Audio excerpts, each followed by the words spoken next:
Okay, cooling coil Myvi ni apa jadi? Nampak ni berlendir. Okay guys, right. Hari ni kita ada sebiji kereta Toyota Alphard dan juga sebiji kereta produk Myvi. Okay, so dua biji kereta ni apa yang dibuat? Main sini. Ni nampak ni.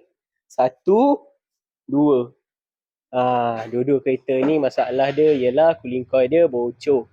Baik, so bila cooling coil bocor ni, jom kita nak tunjuk macam mana nak pastikan cooling coil tu bocor ke tak. So bila kita buat aircon tu, masukkanlah UV lead di dalam tu. Hijauan kat sana.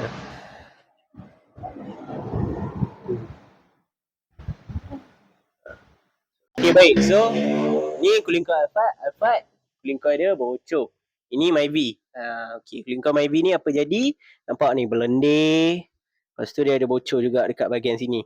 Baik, so bila dia berlendir macam ni, angin tak rasa lah kat atas.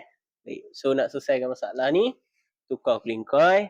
Dua-dua kereta ni tukar cooling coil yang baru. Baik, so bagi anda yang ada di luar sana, nak check aircon, nak check suspension, boleh datang cari kami di Fizi Motorsport Saminamon Ipoh. Okay, bye-bye.